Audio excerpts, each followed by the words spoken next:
Francis Ngannou is the only African king. I don't think Easy and Usman should be considered with that title. You know, when they always say 3 African kings, Usman, Israel Adesanya, and Francis Ngannou, I think that's false. It should be only Francis Ngannou. Let me explain. Francis Ngannou was the only one who was born and raised. Listen, keyword, raised in Africa. Now, you might say, who cares where they were raised? But no, it's actually really, really important. He was raised in Cameroon and in extreme poverty. When I say piss poor, I mean really, really poor. Like, there was a couple of documentaries about him that I saw on his interview with Joe Rogan. The way that he describes it, he was forced to live with his grandma. They didn't have the money to be basically living, so they had to put him at work at the age of 10. And the work that he was doing wasn't just any, like, working in a Starbucks or working in McDonald's work. It was labor, literally slave labor. He had to work extreme hours in extreme conditions around all men. This is something that you guys don't understand, how dangerous it is for a 10-year-old to be working around all grown men in a field of extreme poverty. Like, there could be a lot of things happening in that moment. That's why they say you should keep your kids away from that field of work. He was working there. He explained it a lot about how hopeless everything was. Any money that he made, it was forced to spend it on basic livings. So there could be no guarantee that you can save money to do something else later. You just had to do the same work again and again and again, sort of like being trapped in a loop until the day that you cannot work anymore. And there is no insurance. There is no like retirement pay. You just roll up in a corner and die. That's basically how the life was in their area. And at the age of 22, he started boxing because his father had a negative reputation for being a street fighter or a criminal, I don't know. So he started boxing in kind of like an escape from that lifestyle. He didn't want to turn into crime or smuggling or other things that people in that age, in that situation usually do. So he picked up boxing. This man crossed the Sahara, not once or twice, but I think at least few times. And for you guys who don't know how dangerous and how crazy that is, just look at the news. How many people die every day, every year? Immigrants were trying to cross Sahara in extremely bad situations, basically on back of pickup trucks, which is going in a fast speed and it won't stop if you get dropped off because they're basically smuggling people.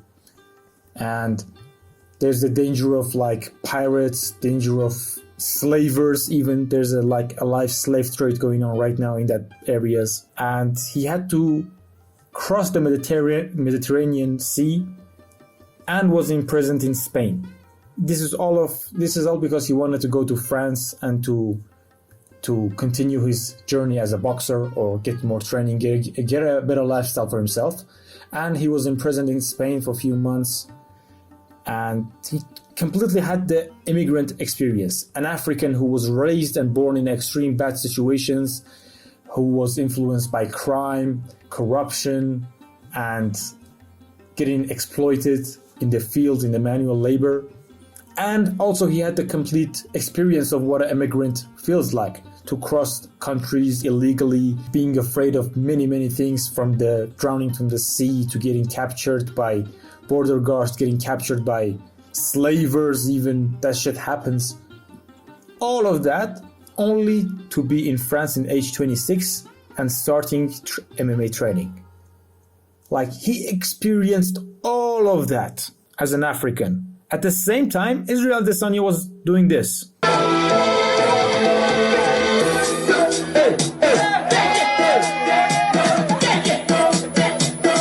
This man was dancing in New Zealand. And listen, I'm not trying to say like anyone who had more misfortune is better or anything else. I'm not shaming Israel Adesanya. I'm just saying, from the perspective of an African citizen, I assume this is that, seeing what Ngannou had gone through and made it, it's completely different from seeing Israel Adesanya, who had a rich family that moved to New Zealand at a young age.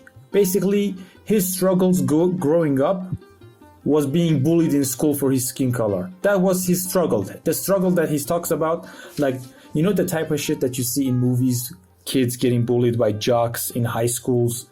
That's a Western concept. That's privilege right there. Like, the idea of even going to high school at that age, being privileged to be in a dancing club or anything, that's completely different from the idea Francis Ngannou had to go through when he was growing up in Africa. Only thing African about Israel Adesanya is his heritage and his color. He didn't go through what Ngannou gone through. He didn't go through what the immigrants go through. He didn't feel the pain that African people of extreme poverty in Cameroon, Ghana, and other places, Somalia, experience it. So I think it's false to assume that they're on the same level of champions who made it out of Africa. No, Israel Adesanya didn't make it out of Africa. He was from New Zealand, grew up there, trained there, was extremely privileged. At the same time, Kamaru Usman was wrestling in the high schools of the United States. Like, yeah, he had a rough childhood, his father was imprisoned and anything, but still, it is nothing compared to what Ngannou had gone through. Ngannou and other millions of Africans go through. Both of them, Izzy and Kamaru, lived a fully Western lifestyles. Their concern was being bullied in school and feeling homesick, essentially. Not being chased off by pirates, crossing the Sahara in animalistic conditions, or being worked like a slave in a sand mine. And we had to do something, we had to work to contribute at home, to buy oil, to buy food, and also for our scholarship, for books. So you have to work, and that's how we started. Even though that work was meant for adults, but we didn't have any option, so we take what we had at the time. Growing up doing something like that, that's got to, first of all, it had to be very difficult. Like very digging difficult. Sand. Yeah. It's also, your body must develop very strong from doing something like that. At 10 years old, like, as you're growing, as you're maturing, doing something that's that difficult, Yeah. I mean, it must have made you really fucking strong. Yeah, I hope so. But what I was... Well, obviously it did, but it's just genetics too. There's a lot of good things that came your way that way, but also the difficulty of doing something when you're that young, such hard labor. I mean, it had to teach you discipline. There had to be like some positive... It's terrible that you had to do that at 10, but Yeah. there had to be some positive aspects of it, some positive repercussions of it. Oh, definitely. I mean, I didn't like my life, and I always feel like I miss my childhood. Like, it's something missing in it, because it's been too much frustration. You see, even Joe Rogan's point of view is Western to that idea. He's talking about benefits of working in that condition at a young age. Like, I admire that he sees the positive in everything, but still, what Ngannou says, which is having no childhood, is something that a lot of people from these poor places, from extreme poverties, from the third world countries experience. They have no idea what it's like to be a kid, because at a young age they had to be put at work. And considering the dangers that there is at work, like a workplace in Ghana is not the same as workplace in the United States or New Zealand.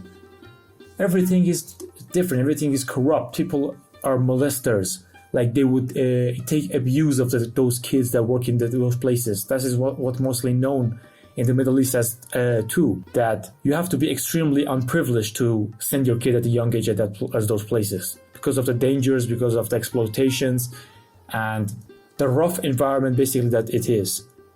And Francis Ngannou was an extreme case of a person who didn't turn into drugs or crime or gangs, or didn't become a terrorist or anything. He just continued on the struggle and followed the dream, which was being a boxing champion, then later on became MMA. At the same time that Izzy complains about how rough it was, that he was bullied because he was African, Ngannou was still being bullied as well by other Africans for being piss poor. Like, imagine this. From a third world country standards, he was still poorer than them. Like, he had the worst African experience that you could ever have. Like, the thing that he was explaining in that podcast, that he had ripped shoes, no paper, no pencil, it is something that you see out of fucking charity documentaries, how terrible his life was. I assume a normal African person living in Nigeria, Cameroon, Ghana, anywhere from sub-Saharan Africa, they can sympathize with Francis more than they can with Izzy. Even I sympathize with him more. I can understand the struggle that he went through. I cannot see how it is comparable from what Izzy and Kamaru gone through and Francis gone through. So from that point of view, like telling which one represents African people, I think it is only Francis Ngannou, not Israel Adesanya and not Kamaru Usman, because not every African, a very, very small proportion of them, has the privilege of going out of the country to a Western world so they can train and get educated there. Like, making out of Africa, and especially from Cameroon, is very, very extremely more difficult than what it is to make it out in South Africa or Algeria or Morocco. Like, those countries have a different level of poverty that most of us can't even understand, can't even comprehend.